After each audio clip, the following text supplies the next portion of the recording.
Assalamualaikum warahmatullahi wabarakatuh. Oke, setelah kalian mempelajari tentang limbah bangun ruang maupun bangun datar, selanjutnya kita akan mempelajari tentang teknik-teknik pembuatan kerajinan. Teknik pembuatan kerajinan dari bahan limbah yang pertama yaitu teknik membentuk yang terdiri dari teknik gulung, teknik lebur, dan teknik cetak. Kita bahas yang pertama yaitu teknik gulung atau pilin. Nah, ini dengan bantuan tangan langsung. Teknik ini dapat digunakan untuk membuat benda kerajinan yang terbuat dari limbah kertas atau limbah plastik. Contohnya seperti berikut ini. Ini ada gambar pilinan dari kertas maupun kerajinan quilling dengan menggunakan kertas quilling seperti gambar berikut ini. Teknik selanjutnya yaitu teknik lebur. Teknik ini digunakan apabila sang pengrajin ingin mendaur ulang limbah anorganik seperti kaleng, kaca, besi menjadi bentuk yang baru. Biasanya bahan limbah yang dilebur atau dilelehkan terlebih dahulu kemudian dibentuk atau dicetak kembali seperti gambar berikut ini. Dengan pemanasan yang tinggi, limbah seperti kaca, kaleng, dan besi akan meleleh dan kita akan cetak dan bentuk kembali sesuai dengan bentuk yang kita inginkan. Teknik selanjutnya yaitu teknik cetak. Nah, cara membentuknya biasanya menggunakan mesin atau alat bantu untuk mencetaknya. Nah, hasilnya bergantung dengan alat bantunya tadi. Gambar bagian atas merupakan alat bantu untuk membuat produk berupa 3 dimensi. Sedangkan gambar yang bagian bawah, alat cetaknya untuk mencetak gambar sehingga hasilnya nanti akan berupa 2 dimensi. Teknik selanjutnya yaitu teknik menganyam. Nah, teknik ini dapat digunakan untuk pembuatan benda kerajinan dari bahan limbah organik maupun anorganik dengan karakteristik tertentu seperti lunak dan lentur. Contohnya keranjang, tikar, topi, taplak, tas, hiasan dinding, dan sebagainya. Ini adalah contoh gambar menganyam dari bahan bambu. Teknik selanjutnya yaitu teknik sobek. Teknik ini dapat digunakan untuk membuat benda kerajinan dari bahan limbah kertas dan kain perca. Nah, kertasnya disobek-sobek kemudian ditata ulang membentuk kerajinan baru. Teknik selanjutnya yaitu teknik lipat. Teknik ini dapat digunakan untuk membuat benda kerajinan dari bahan limbah kertas maupun plastik. Nah, contohnya origami atau kertas yang dilipat atau plastik yang dilipat sebelum dianyam. Ini contoh gambar origami, hasil kerajinan lipat. Teknik selanjutnya yaitu teknik bubur. Teknik ini dapat digunakan untuk membuat benda kerajinan dari bahan limbah kertas, yaitu limbah kertas yang dibuat menjadi bubur kertas sebagai bahan dasar kerajinan. Jadi kertas dihancurkan dengan menggunakan air biasanya, kemudian dicampur dengan lem, kemudian dibentuk sesuai dengan keinginan. Selanjutnya yaitu teknik tempel. Biasanya digunakan dalam pembuatan benda kerajinan berbahan limbah organik maupun anorganik yang direkatkan dengan menggunakan lem atau bahan perekat lainnya. Nah, contohnya ini teknik tempel menggunakan cangkang kulit telur. Hasilnya kurang lebih seperti ini. Bagus kan? Teknik selanjutnya yaitu teknik menjahit.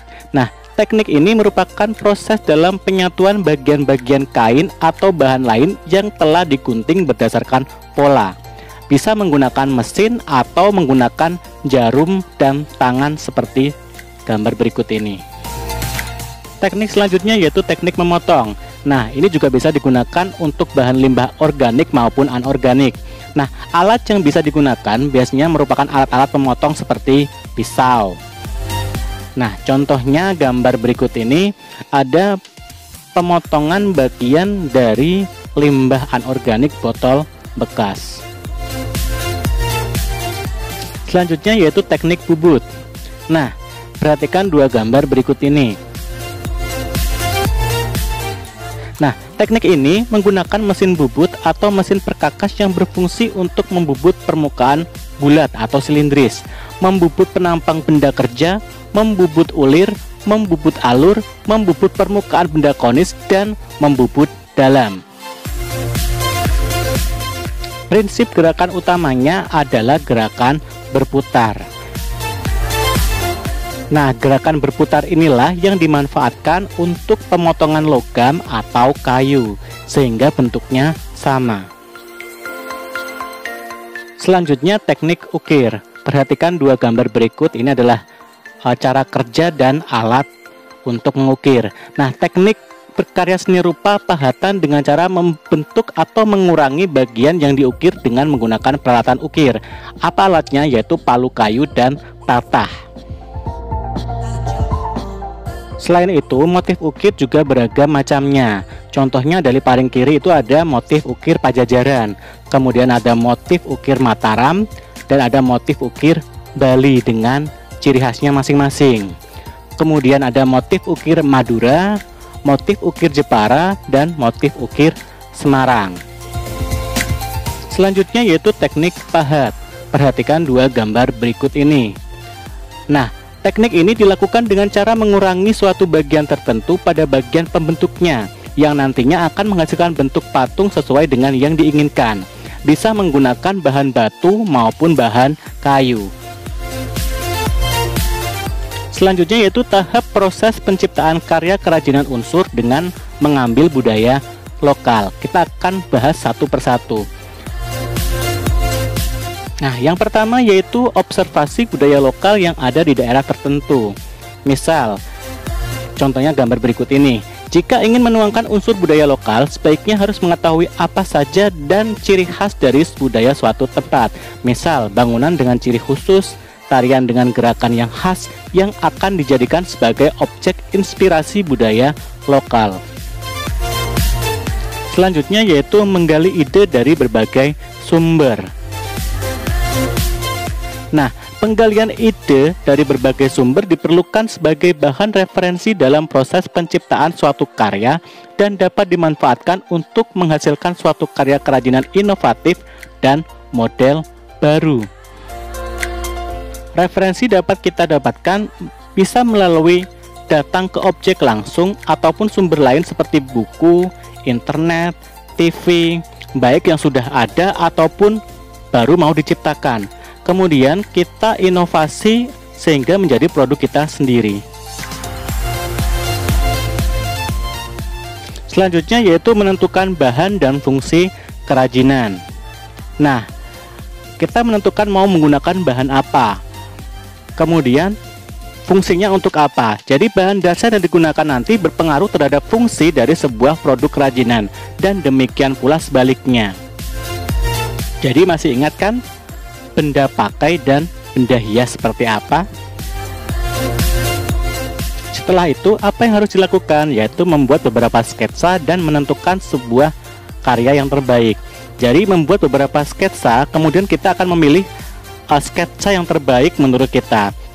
Jadi sketsa itu harus jelas, yang dapat mempermudah dan mempercepat dalam pengerjaan suatu karya. Proses selanjutnya yaitu menyiapkan bahan dan alat. Jadi alat dan bahan ini disiapkan sesuai dengan kebutuhan, dengan jenis, fungsi, dan model produk yang akan kita buat. Setelah alat dan bahan siap, selanjutnya adalah membuat karya kerajinan dari sketsa yang sudah kita pilih. Jadi pembuatan karya mengacu pada sketsa yang sudah dipilih sebelumnya dan menggunakan alat serta bahan yang sudah disiapkan. Apa yang dilakukan ketika produk sudah jadi? Yaitu kita evaluasi karya. Nah, biasanya melalui pameran atau penilaian. Dengan melakukan evaluasi, maka dapat mengetahui berbagai kekurangan serta kelemahan selama proses pembuatan karya kerajinan, yang akhirnya dapat digunakan sebagai tolak ukur atau sebagai dasar untuk melakukan perbaikan dan pembenahan dalam proses pembuatan. Jadi kita dapat menghasilkan karya kerajinan yang baik dan berkualitas pada proses pembuatan berikutnya. Demikian penjelasan hari ini. Selanjutnya silahkan kembali ke Teams untuk mengikuti petunjuk selanjutnya. Terima kasih.